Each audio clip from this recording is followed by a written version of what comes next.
रामायण काल का जिक्र आते ही मन में श्री राम की छवि और रावण के दुराचार की घटनाएं याद आने लगती है। यूं तो रावण से जुड़ी कई ऐसी कहानियां हैं जिनके बारे में ज्यादातर लोग जानते हैं, लेकिन आज हम आपको लंकापति रावण के उन सपनों के बारे में बताएंगे जिन्हें खुद राक्षस राज ने मरते समय श्री राम से साझा किया था। ऐसा माना जाता है कि अगर रावण की आयु थोड़ी और लंबी होती तो रावण अपने भौतिक विज्ञान से उन सपनों को पूरा कर साइंस की परिभाषा ही बदल देता और साथ ही ज्योतिष में भी एक नया एवं आधुनिक बदलाव आ जाता। तो आइए जानते हैं रावण के उन अधूरे सपने के बारे में। तो दोस्तों, स्वागत है आपका मेरे इस YouTube चैनल में जिसका नाम है इंस्पिरेशनल एंड मोटिवेशनल। दशहरा पर्व को अधर्म पर धर्म की जीत के रूप में मनाते हैं। रावण एक तरफ जहां महापंडित और महाज्ञानी व्यक्ति था, वहीं दूसरी तरफ अपनी शक्ति और ज्ञान के घमंड में उसने खुद को ही भगवान मान लिया था। रावण के कुछ ऐसी इच्छाएं और सपने भी थे जो अगर पूरे हो जाते तो धरती ऐसी नहीं होती जैसी आज हम देख रहे हैं। उसके ये सपने प्रकृति के विरुद्ध थे और अगर वो पूरे हो जाते तो धरती पर अधर्म बढ़ जाता। तो रावण का सबसे पहला अधूरा सपना था स्वर्ग तक सीढ़ियों का निर्माण करना। रावण जानता था कि भगवान की पूजा लोग स्वर्ग और मोक्ष की कामना के लिए ही करते हैं। वह स्वर्ग तक सीढ़ियां बनाकर भगवान को चुनौती देना चाहता था और चाहता था कि लोग भगवान की पूजा छोड़कर उसकी पूजा करें। अगर रावण की ये इच्छा पूरी हो जाती तो अच्छे बुरे सभी लोगों को स्वर्ग की प्राप्ति हो जाती। रावण का ये सपना पूरा होता उसके पहले वो भगवान श्री राम के हाथों मारा गया। रावण का दूसरा अधूरा सपना था कि सोने में सुगंध डालना। आप सभी ने सुना होगा कि लंका, जो कि रावण का निवास स्थान था, वो पूरी सोने की बनी हुई थी। यह बात दर्शाती है कि रावण सोने का बहुत शौकीन था। वह चाहता था कि सोने में सुगंध आ जाए ताकि सुगंध से जान लिया जाए कि सोना कहाँ है और उसे खोजने में किसी प्रकार की परेशानी ना हो।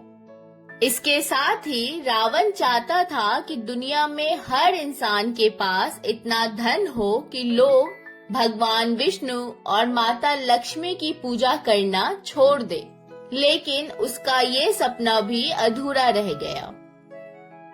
लंकापति रावण का तीसरा अधूरा सपना था कि इंसान के खून का रंग सफेद हो जाए। कहा जाता है कि रावण ने अपने विश्व विजय अभियान के दौरान करोड़ों लोगों का खून बहाया था, जिस वजह से सभी नदियां, सरोवर आदि खून के रंग से लाल हो गई थी और पूरी पृथ्वी का संतुलन बिगड़ने लगा था। इसलिए रावण चाहता था कि खून का रंग लाल की जगह सफेद हो जाए ताकि किसी को पता ही न चले कि उसने किसी का वध किया हो। रावण का चौथा अधूरा सपना था शराब से दुर्गंध खत्म कर देना। रावण उस समय में भी विज्ञान और तकनीक का जानकार था, लेकिन उसके इस सपने के पीछे उसकी गलत मंशा थी। ऐसा वो इसलिए चाहता था कि अगर शराब गंधहीन हो जाता तो हर कोई इसका सेवन करता और लोगों में असुरी शक्तियां बढ़ती, जिससे रावण और भी ज्यादा ताकतवर हो जाता। इसलिए रावण शराब को गंधहीन करना चाहता था। रावण का पांचवा अधूरा सपना था समुद्र के पानी को मीठा करना। रावण विश्व के सातों समुद्र के पानी को मीठा बनाना चाहता था ताकि पीने की पानी की समस्या हमेशा के लिए खत्म हो जाए, लेकिन उसका ये सपना भी कभी पूरा नहीं हो पाया। रावण का छठा अधूरा सपना था काले रंग को गोरा करना। रावण का पूरा शरीर काले रंग का था। काला रंग होने की वजह से महिलाएं अक्सर रावण और उनकी पूरी असुर जाति का अपमान करती थी।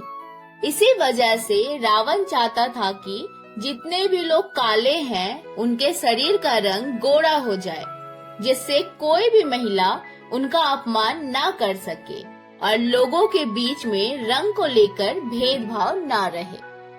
रावण का 7वां अधूरा सपना था कि धरती पर भगवान की पूजा न की जाए।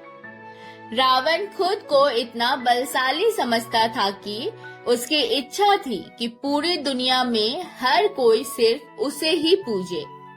उसने इसके लिए कई प्रयास भी किए, लेकिन उसका ये सपना कभी पूरा नहीं हो सका। तो दोस्तों, ये था रावण के 7 अधूरे सपने, जो अगर पूरे हो जाते तो आप इमेजिन करिए कि ये धरती आज क्या होती। तो दोस्तों, आप मुझे कमेंट बॉक्स में बताइएगा कि आपको ये जानकारी कैसी लगी। तो बहुत जल्दी मिलेंगे अगले एक नई वीडियो के साथ। तब तक आप मेरे चैनल को सब्सक्राइब करके जाइएगा और इस वीडियो को ज्यादा से ज्यादा शेयर करिए।